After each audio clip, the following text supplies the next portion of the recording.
Los pobres hermanos allá al final me hacían señas. Estaba pensando en el privilegio que tenemos de juntarnos como hijos de Dios, como hermanos, como hermanas. Bebés, niños, jóvenes, matrimonios, gente mayor con pelo blanco. Es un privilegio que podamos juntarnos con libertad y adorar a nuestro Dios y hacerlo con corazón. Viniendo para acá he visto a mucha gente practicando la religión, aunque dicen que no son religiosos, pero practicando su religión. Unos practicando el bizing, otros el baring, otros el footing. En el fondo, cada cual busca un aliciente en la vida, ¿no?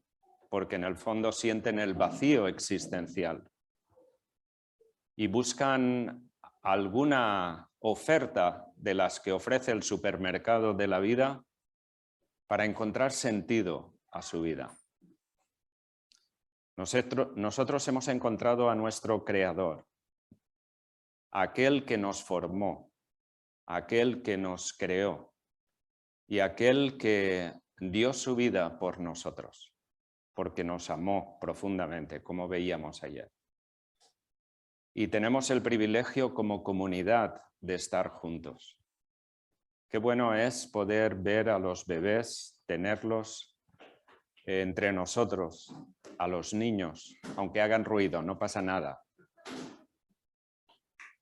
Es una cuestión de que nosotros sepamos valorar que Dios nos ha enriquecido con las relaciones humanas, que Dios nos ha dado una comunidad para poder pensar los unos en los otros. Tenemos el reto de ser modelo para los que vienen detrás de nosotros, los bebés, los niños, los jóvenes. Los jóvenes tienen la responsabilidad de ir creciendo y de ir pensando también en las personas mayores, preparándose de qué manera pueden ministrar y servir a las personas mayores. Y los mayores condescender para aquellos que son jóvenes, que son pequeños, interesarnos por sus vidas, orar por ellos. Qué privilegio que no debemos de perder. Tenemos que cultivarlo y tenemos que valorarlo. Ayer me sugirió alguien que hubiera sido bueno, cuando hablábamos de los gigantes, el poder pararnos y pensar cada uno de nosotros qué gigantes hay en mi vida, con qué gigantes tengo que luchar diariamente. Pueden ser gigantes externos, como vimos ayer, o pueden ser gigantes internos, dentro de nosotros, fortalezas, fuerzas, hábitos, vicios, pensamientos, emociones, que son fuertes y que nos controlan o quieren controlarnos. Hubiera sido bueno el poder pararnos y compartir nosotros, que pudiéramos expresar, pues yo tengo esta dificultad, mi orgullo, mi arrogancia, mi complejo de inferioridad, mi complejo de superioridad. Tendencias que hay en nosotros que son fortalezas y son gigantes dentro de nuestra propia vida, pero que con la fe en Jesús tenemos que afrontar y tenemos que encarar. Lo que quiero compartir con vosotros esta mañana es la experiencia de David, porque hablando de gigantes, él se enfrentó a Goliat, al gigante Goliat. Desde luego, cuando leemos ese relato es impresionante. Allí estaba el ejército de Israel y el ejército de los enemigos. Y él, cuando llega allí al campamento, donde estaban todos los soldados fuertes, autosuficientes, ve la debilidad de ese ejército, porque su confianza estaba en su propia fuerza, pero no en la relación con Dios. Y él, siendo un joven pastor que acostumbrado a criar ovejas, él retó al ejército israelita para decir: ¿quién es este incircunciso que viene a insultar a las huestes del Señor, a las huestes de Dios? Y realmente él venció a Goliat de una manera sencilla pero efectiva. Sin embargo, David tenía gigantes dentro de su corazón. Gigantes que a veces no venció. Le vencieron a él. Y todos conocemos la historia de David. Cometió errores muy profundos cuando llegó a ser rey y cuando realmente ocupó una posición de dominio, de privilegio y de control. Pero David era un hombre, como dijo Dios, un hombre según su corazón, según el corazón de Dios. Y esta mañana quiero compartir con vosotros un texto que he compartido muchas veces, pero que para mí ha sido siempre un punto de referencia para mi propia vida.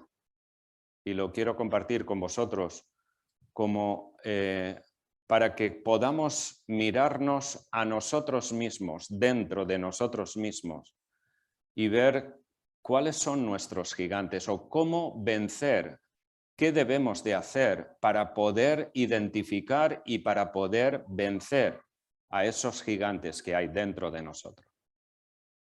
Yo diría que en principio no los vencemos nosotros con fuerza, con nuestra propia fuerza, sino con nuestra dependencia de Dios. Ese es el camino. Salmo 139. Salmo 139. Este salmo tiene dos partes. Una que es doctrinal, que es la más extensa, y otra que es muy personal. Una es la creencia y otra es la aplicación de esa creencia, las consecuencias de aplicar esa creencia. Así que vamos a leer todo el Salmo. Salmo 139. Oh Jehová, tú me has examinado y conocido. Tú has conocido mi sentarme y mi levantarme. Has entendido desde lejos mis pensamientos. Has escudriñado mi andar y mi reposo. Y todos mis caminos te son conocidos.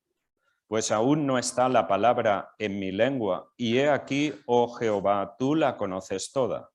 Detrás y delante me rodeaste, y sobre mí pusiste tu mano. Tal conocimiento es demasiado maravilloso para mí. Alto es, no lo puedo comprender. ¿A dónde me iré de tu espíritu? ¿A dónde huiré de tu presencia? Si subiere a los cielos, allí estás tú. Y si en el Seol hiciere mi estrado, he aquí allí tú estás. Si tomare las alas del alba y habitare en el extremo del mar, aún allí me guiará tu mano y me asirá tu diestra. Si dijere, ciertamente las tinieblas me encubrirán, aún la noche resplandecerá alrededor de mí. Aún las tinieblas no encubren de ti, y la noche resplandece como el día. Lo mismo te son las tinieblas que la luz. Porque tú formaste mis entrañas, tú me hiciste en el vientre de mi madre. Te alabaré porque formidables, maravillosas son tus obras, estoy maravillado. Y mi alma lo sabe muy bien. No fue encubierto de ti mi cuerpo, bien que en lo oculto fui formado y entretejido en lo más profundo de la tierra. Mi embrión vieron tus ojos, y en tu libro estaban escritas todas aquellas cosas que fueron luego formadas, sin faltar una de ellas. Cuán preciosos me son, oh Dios, tus pensamientos, cuán grande es la suma de ellos. Si los enumero, se multiplican más que la arena. Despierto, y aún estoy contigo. De cierto, oh Dios, harás morir al impío. Apartaos de mí, hombres sanguinarios, porque blasfemias dicen ellos contra ti. Tus enemigos toman en vano tu nombre. No odio, oh Jehová, a los que te aborrecen y me enardezco contra tus enemigos. Los aborrezco por completo, los tengo por enemigos. Y ahora entramos en la segunda parte. Examíname, oh Dios, y conoce mi corazón. Pruébame y conoce mis pensamientos. Y ve si hay en mí camino de perversidad. Y guíame en el camino eterno. Como he dicho, la primera parte son los primeros 22 versículos. Y ahí tenemos 4 definiciones doctrinales de la naturaleza de Dios. Este salmo lo escribió David y en él nos va a expresar esa contradicción que él experimenta entre los gigantes de su vida que le han controlado y de qué manera hacerles frente, de qué manera restaurar la situación cuando realmente hemos visto la debilidad en nuestros propios cuerpos y en nuestras propias vidas. Lo primero que hace David es presentarnos su entendimiento de la persona de Dios. Lo primero que nos dice es acerca de la omnisciencia de Dios. Dios conoce todo. Dios conoce mi sentarme y mi levantarme. Pero no solamente conoce lo visible. Hay infinidad de cosas que a todos nosotros y a todo el mundo se les escapa, porque vivimos en un mundo tomista, en el sentido de Tomás, el apóstol. Si no veo, no creeré. Pero hay infinidad de cosas que se escapan a la vista, que no se pueden ver, pero que están ahí, son realidades. Y por tanto, David, en esta expresión, define cómo Dios conoce no solamente aquello que es percibible, sino también aquello que no se percibe, aquello que está oculto, y aquello que está oculto también en nuestro corazón. En segundo lugar, habla de la omnipresencia de Dios. ¿A dónde huiré de tu espíritu? No puedo. Sea en el Seol o sea en la vida, esté donde esté, tú estás ahí. Qué interesante es eso, ¿no? De que podamos percibir la presencia de Dios. La percibimos cuando tratamos a un bebé, a un niño, a un joven, a un adulto. Podemos ver algo de la presencia de Dios en sus rostros, en sus palabras, en su interior. Tenemos esa capacidad para discernir y para percibir cosas que la vista no puede percibir. Él dice de Dios, tú estás presente esté donde esté, sea bueno o malo, sea persecución o sea riqueza, bienestar. Donde estemos, Él está, en el trabajo, aquí, cuando salgamos, en casa, durante la semana, en el instituto, en la escuela, en la guardería, estemos donde estemos, su presencia está ahí. Es nuestro corazón el que a veces no percibe esa presencia de Dios. En tercer lugar, habla de la soberanía de Dios. Cuando Él dice, tú formaste mis entrañas, tú eres soberano sobre mi vida. Es el hecho de que Dios es soberano sobre cada uno de nosotros, en el sentido de que hemos sido creados por Él. Él es nuestra génesis, es nuestro origen. Y nuestra vida solo tendrá sentido cuando conectamos con Él. Y finalmente habla de la santidad, cuando habla de los inicuos que blasfeman y que Dios realmente es un Dios santo, perfecto. Bien, todo ese conocimiento doctrinal, ¿cómo lo va a aplicar? Y eso nos lo dice en un proceso en los 2 últimos versículos. Examíname, oh Dios, y conoce mi corazón. Es el primer paso. Esta expresión tiene que ver con una actitud sensible a Dios.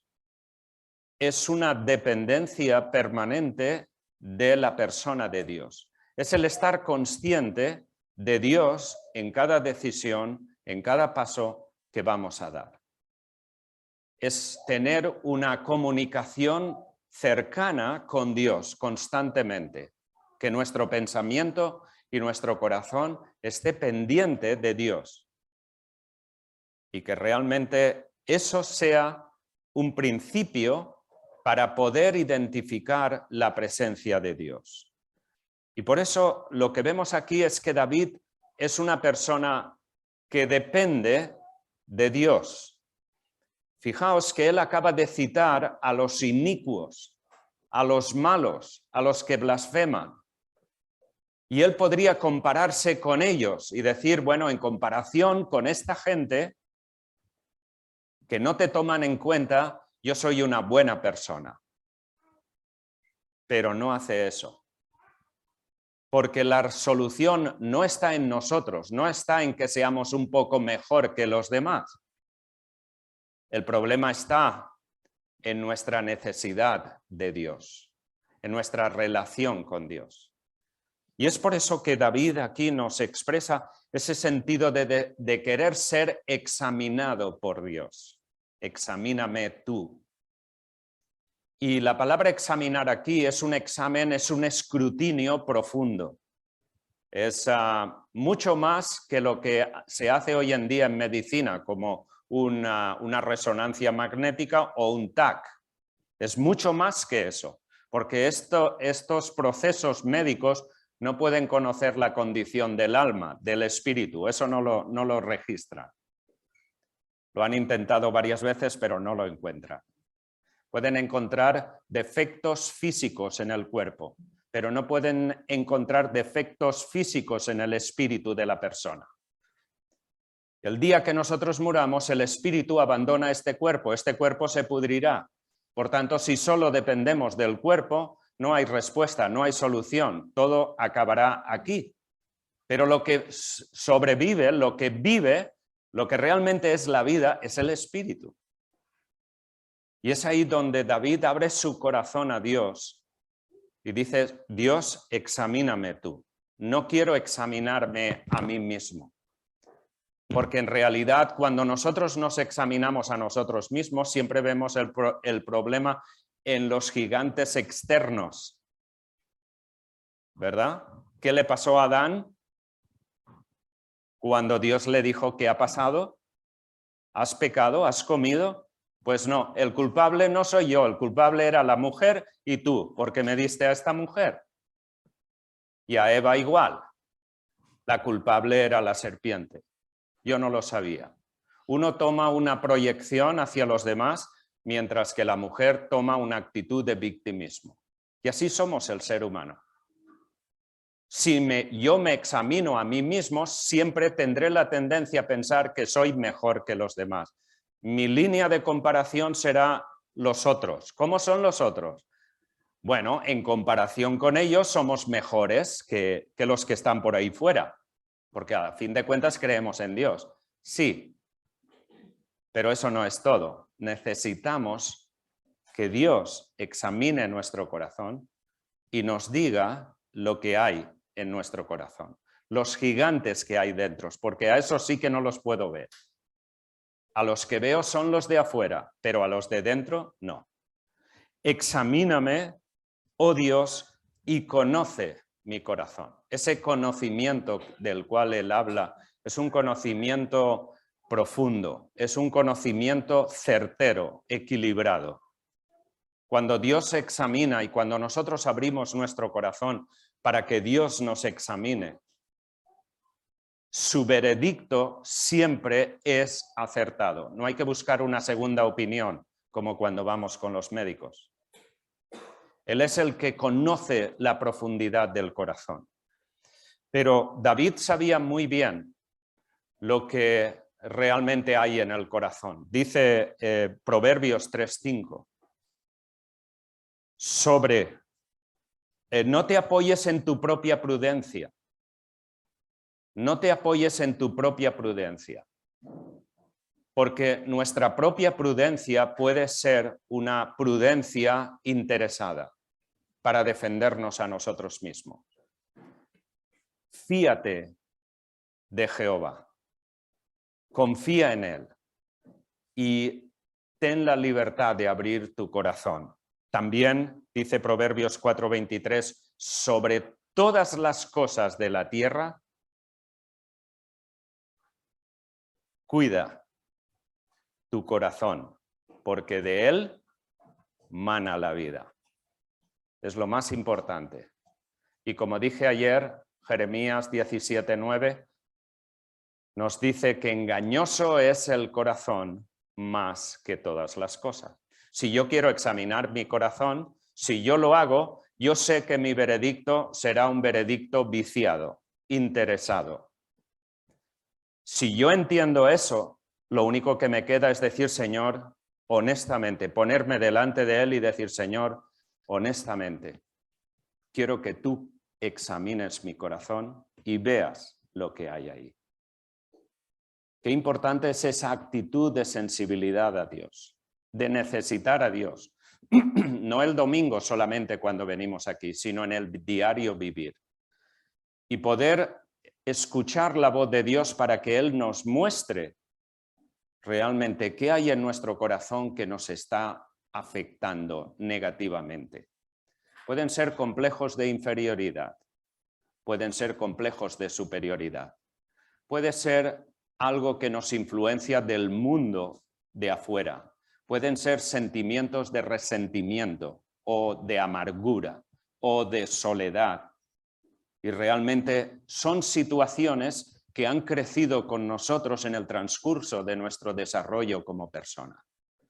Son hábitos, son fijaciones que realmente hemos adquirido en un mundo caído, en un mundo de pecado, y que ahora impiden que realmente disfrutemos la relación con Dios y la relación con los demás. Examíname tú, oh Dios, y ve lo que hay realmente en mi corazón.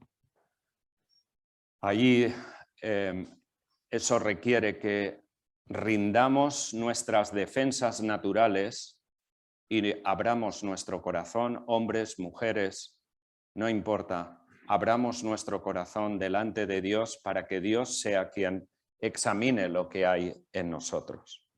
Exponernos ante Él y realmente buscar una respuesta de Dios, un veredicto de Dios. ¿Qué es lo que tú ves en mi corazón, Señor? Quiero realmente ser sensible a tu voz y que tú me lo digas. Ahora, estamos aquí en este texto en lo que se llama típicamente en la literatura hebraica un paralelismo hebraico, lo cual quiere decir que es una frase que tiene dos sentencias, dos frases, dos partes, y ninguna de ellas es independiente de la otra. O sea, si no se cumple una de ellas, no sirve la otra. ¿Me explico? Aquí tenemos dos frases en este paralelismo, en el versículo 23. Fijaos, examíname, oh Dios, y conoce mi corazón. Bien, punto 1. ¿Y ahora qué?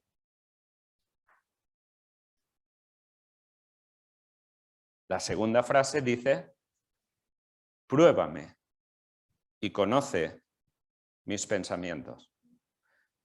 Si yo digo la primera y no estoy dispuesto a entrar en la segunda, lo que digo en la primera no sirve de nada.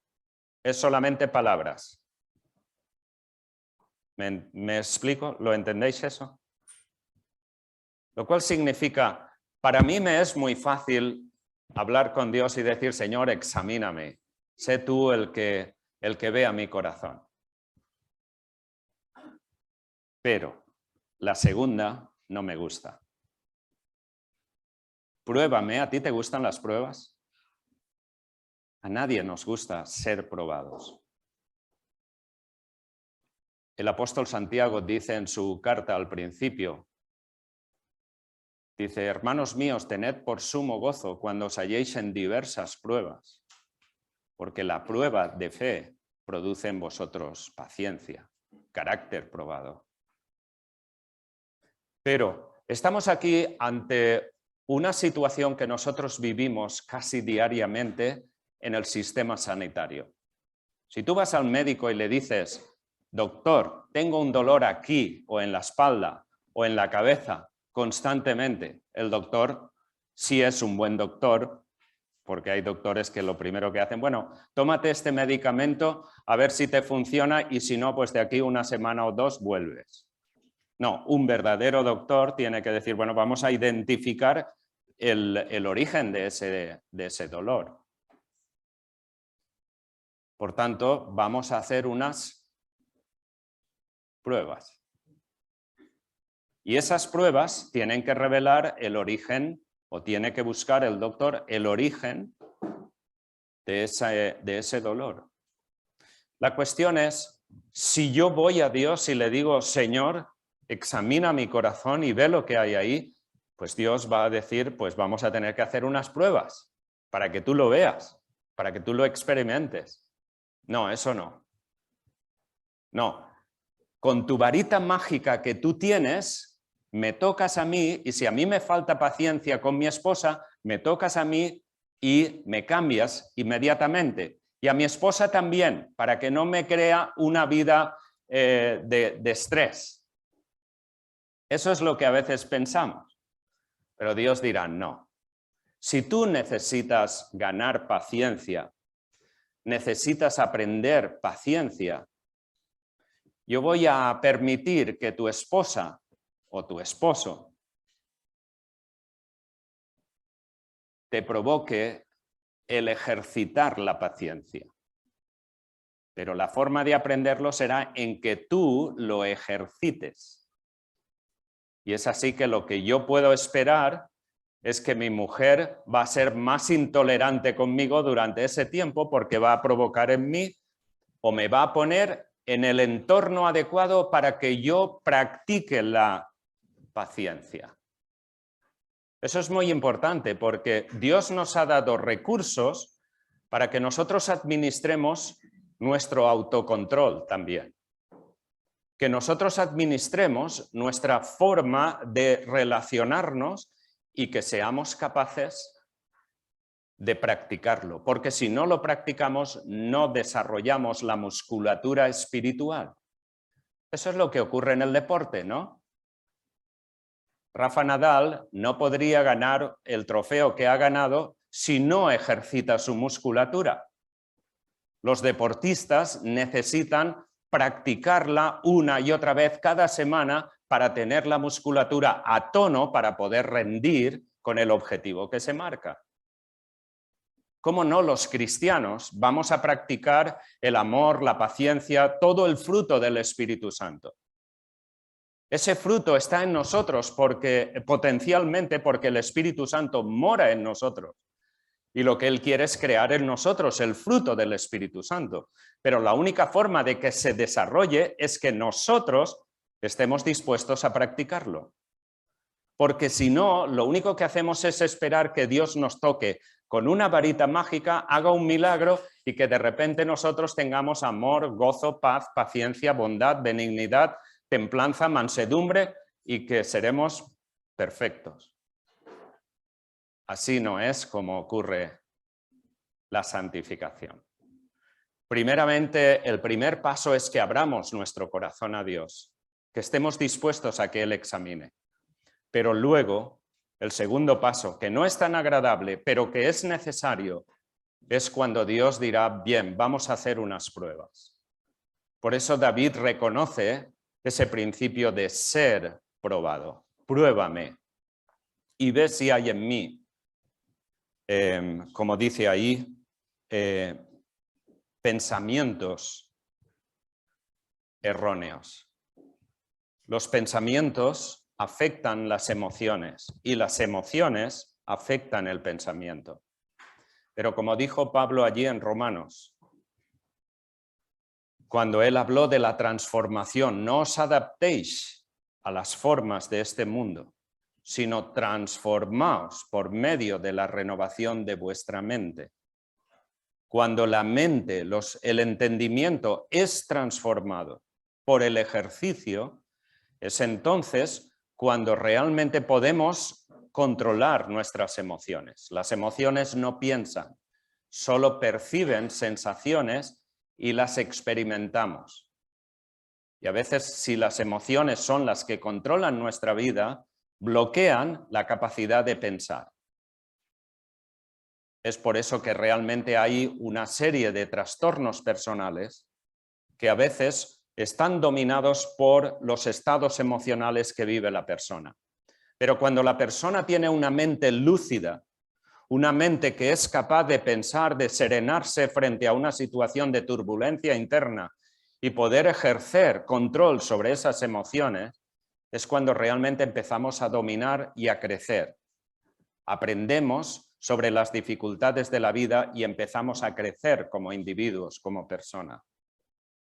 Pero en este caso necesitamos aprender que Dios está en control de nuestras vidas y que realmente Dios, cuando nos examina y cuando ve si hay en nosotros aspectos de nuestra vida, de nuestros pensamientos, que realmente no están en orden, es el que tiene que revelarnos dónde están nuestros gigantes en nuestra propia vida.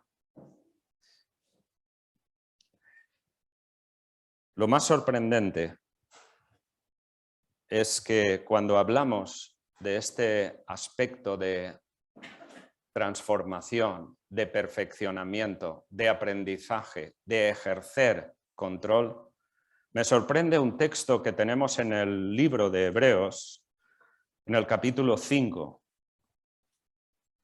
Fijaos lo que dice Hebreos capítulo 5, a partir del versículo 7 hasta el 9.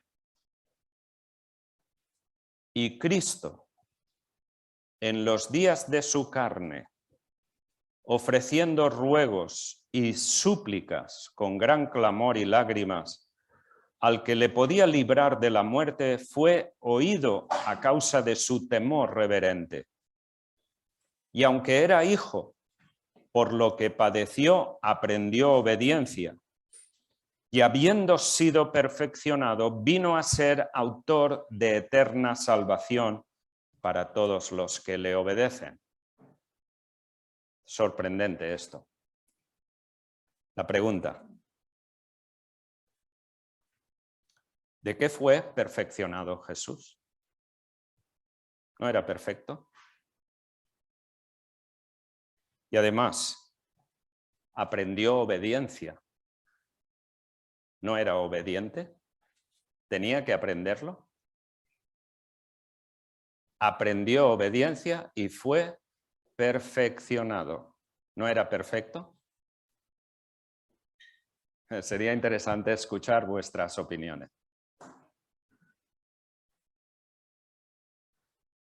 Pero pensemos, lo que está diciendo aquí el autor de Hebreos está inspirado por el Espíritu Santo y es cierto. Jesús, en la carne, tuvo que aprender obediencia. Él, que era y es Dios eterno, nunca había experimentado estar en un cuerpo humano, limitado como tú y como yo. Pasó hambre, pasó frío, eso él nunca antes lo había experimentado. Al aceptar humillarse y hacerse hombre, estaba implicado el hecho de que en esa humillación él iba a experimentar lo que antes nunca había experimentado en toda la eternidad. Pero al humillarse, se humilla en la condición de hombre. Y es en esa condición que él tiene que aprender cómo manejar esas sensaciones, porque encima de eso, él sigue siendo Dios y en cualquier momento puede decirle al Padre: se acabó, Señor, no aguanto esto, no quiero esto, quiero volver a mi soberanía y quiero volver a ser quien yo era. Así que él tuvo que aprender. ¿Aprender qué? A humillarse. Pero también ser perfeccionado, porque en esa condición él tenía que demostrar que, a diferencia del primer Adán, él no iba a desobedecer al Padre. Porque si lo hacía, estábamos todos perdidos, como veíamos ayer. Qué importante es entender eso, que Jesús, cuando murió en la cruz y cuando era clavado y cuando fue martirizado en la cruz, realmente experimentó el dolor humano, cosa que él nunca había experimentado en su condición de Dios. Pero la gran humillación de Cristo es que él tuvo que pasar por esa situación y hacerlo por amor a todos nosotros. Así que cuando nosotros pasamos por tribulaciones y dificultades, hemos de llegar a ese punto de entender, Jesús sufrió por mí. Él ha estado allí antes que yo. Y lo bueno es que ahora nos ha dado la seguridad de la vida eterna. Gracias a ese sacrificio, nosotros ahora podemos hablar con Dios, podemos expresarle, y aún en los momentos más oscuros, en los más difíciles, acudir a Él, y su presencia puede llenar nuestro corazón de serenidad, de tranquilidad, y aún en el sufrimiento saber que Él está en control. Es muy importante que entendamos ese principio, y David aquí lo expresa en esa condición: pruébame y conoce mis pensamientos. Estoy dispuesto a ser probado. No me gusta, no quiero sufrir, quiero que las cosas me vayan bien y no estar preocupado por nada. Pero las cosas de la vida Dios nos las permite para que sean motivos de que nosotros nos acerquemos a Él. Si todo nos fuera bien, yo creo que nos volveríamos arrogantes, autosuficientes. Realmente, ¿qué le pasó a Israel?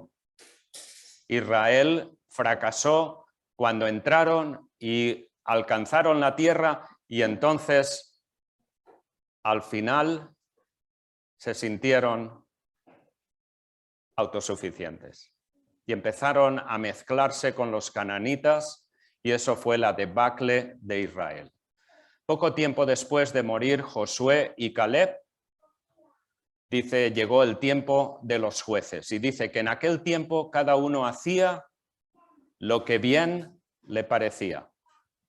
Ya no hacía lo que Dios quería. Aquel mandamiento de Josué que dijo, que decía Dios primero a Josué y luego Josué dijo a aquella generación antes de morir, dijo, sed fieles, esforzaos y sed valientes en servir a Dios. Pero el pueblo se olvidó de eso cuando encontró la prosperidad. Y así puede pasar en nosotros, en nuestras propias vidas también. El tercer movimiento dice 24, versículo 24, y ve si hay en mí camino de perversidad. O sea, la prueba va a reflejar el resultado. Y el resultado dirá, pues aquí tenemos, diría el médico, aquí tenemos un problema. Hay una sombra ahí en el pulmón, tenemos que averiguar a ver qué es. Por eso él dice, ve si hay en mí camino de perversidad. Observa, define si hay en mi corazón aspectos que realmente son perversos, ajenos a ti. Y eso es lógico, porque en nuestra propia vida hay infinidad de cosas que desconocemos, pero que Dios sí conoce. Y son cosas que nos pervierten, son cosas que nos desvían de nuestra atención y nuestra relación con Dios. Y es por eso que David entiende que después de la prueba, lo lógico es que Dios vea si hay aspectos que son contrarios a la voluntad de Dios. Y eso es importante que lo entendamos. El hecho de saber reconocer que en mí no mora el bien, que en mí pueden haber aspectos que tengo que atender. Y eso es el principio para saber cuáles de esos aspectos tengo que vencer, porque son mis gigantes, son las fortalezas de mi corazón, son aquellas cosas que me impiden la verdadera libertad en Cristo. Esa disposición de decirle a Dios, Señor, yo estoy dispuesto a reconocer que yo soy el problema, no mi mujer, que yo realmente tengo que cambiar. Y claro, y cuando llegamos ahí, entonces, ¿qué? Todo el proceso que hemos seguido, muy bien. Pero ¿ahora qué? Y ahí viene otra vez el segundo paralelismo, que está en el versículo 24. Si yo digo eso, pero no digo lo último, no soluciono nada. O sea, si yo digo, ve si hay en mí camino de perversidad. Bien, ¿y ahora qué? Pues guíame en el camino eterno. Guíame. La cuestión, esa palabra indica, sé tú quien dirija mi vida. Yo estoy dispuesto a dejarme guiar por ti.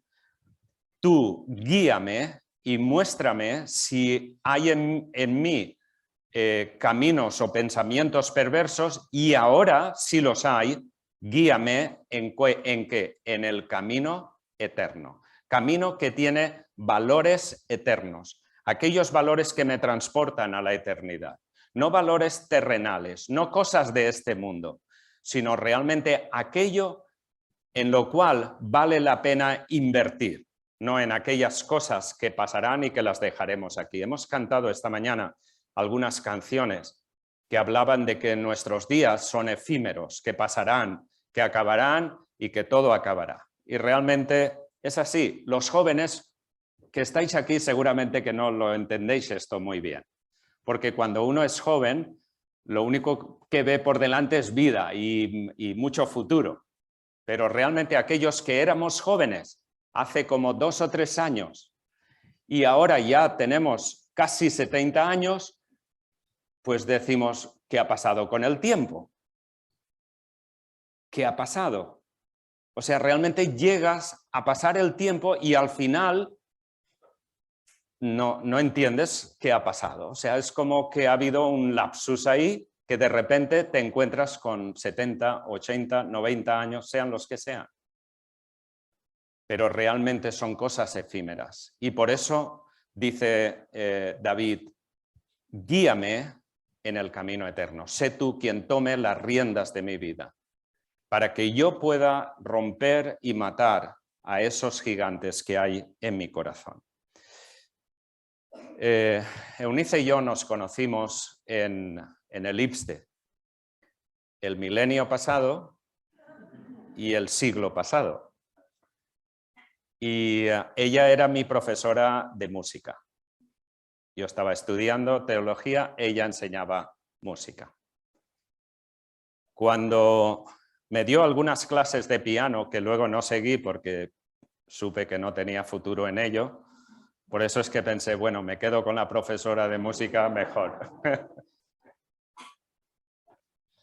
Pues ella me enseñó un día, porque claro, yo intentaba darle a las teclas, pero no tenía agilidad en los dedos y tampoco tenía paciencia. Entonces me dijo, mira, para saber que un músico es buen músico, lo mejor es ver que cuando el músico está tocando y se equivoca, que es capaz, después de haberse equivocado, de volver a la nota y continuar tocando. Y claro, eso, al recordar o pensar en esta expresión, guíame, después de haber caído, guíame en el camino eterno, el hecho de la importancia de que para Dios no le preocupan nuestras caídas, Él sabe que vamos a caer, sabe que tenemos gigantes en nuestro interior. Lo que a Él le preocupa es que después que caigamos, seamos capaces de levantarnos. Como un músico, lo importante es que si se equivoca, que sepa volver a la nota, porque cuando uno se equivoca se pone nervioso, ¿no? Y realmente volver a la nota es realmente difícil, porque los demás ya están adelantados y tú tienes que saber dónde entrar. La cuestión ahí es lo mismo en la vida cristiana. Yo no puedo evitar tener caídas, errores en mi propia vida. Pero la cuestión es, no voy a quedarme caído. Guíame, estoy dispuesto a levantarme y a seguir en tu voluntad. Terminamos. El pecado de Judas fue muy parecido al pecado de Pedro. Los dos le negaron. Pedro le negó 3 veces y dijo que no conocía a Jesús. Judas le traicionó. Judas sintió remordimiento, nos dice el texto, pero no arrepentimiento. ¿Entendéis? ¿Sabéis la diferencia? Remordimiento es un sentimiento de que algo no lo he hecho bien porque he traicionado a un inocente. Eso es remordimiento. Es puro sentimiento. Pero no hay coherencia en el sentido de que si lo reconoces, lo que deberías de hacer es volver a esa persona y pedir perdón. Pedro negó a Jesús 3 veces y luego tuvo que confesar 3 veces: te amo, Señor. Pedro lloró amargamente. Judas solo sintió remordimiento. Pedro experimentó el arrepentimiento. ¿Os dais cuenta? O sea, son cuestiones que nosotros ahora en nuestro caminar como cristiano vamos a enfrentar. Habrá veces que caeremos, nos desanimaremos, pero ese es el momento en que tenemos que acercarnos a Dios y a partir de ahí estar dispuestos a decir: guíame, Señor, en el camino de tus valores eternos, en aquello que tú quieres. Así que, hermanos, terminamos aquí. Espero que esta reflexión nos ayude a todos a que podamos pensar durante esta semana dónde están nuestros gigantes. No lo vamos a hacer aquí, pero es tu responsabilidad el poder reflexionar tú mismo, tú misma y pensar qué aspectos de mi vida necesito presentar delante de Dios. Lo mejor es esa actitud sincera, abierta, cercana a Dios, de que tomes tu tiempo y abras tu corazón a Dios y en silencio escuches su voz. No solamente hables, sino escuchar su voz en tu espíritu. El Espíritu Santo que mora en nosotros nos puede revelar cosas profundas que no conocemos. Así que esa sensibilidad tiene que ayudarnos a todos. Y eso hacerlo como una norma, como un principio para la vida constante en nuestra relación con Dios. Bien, vamos a terminar con una oración, pues.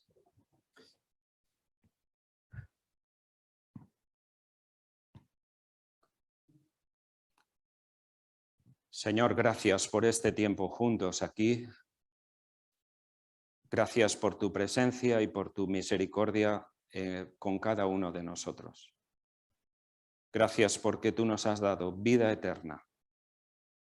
Tú nos has transformado en Jesús. Y nosotros queremos seguir teniendo un corazón abierto a ti, donde tú tengas siempre la autoridad de hablarnos, de mostrarnos y de consolarnos en aquellos momentos difíciles de la vida. Necesitamos que tú nos guíes en el camino eterno, en los valores eternos, y que nos guardes del mal que nos rodea constantemente. Gracias por las familias aquí, gracias por mis hermanos, gracias por los bebés, por los niños, por los jóvenes, por las familias, por los adultos. Enséñanos a preocuparnos los unos a los otros y guardarnos los unos a los otros en oración. A ti sea la honra, el poder y el honor para siempre. En el nombre de Jesús. Amén.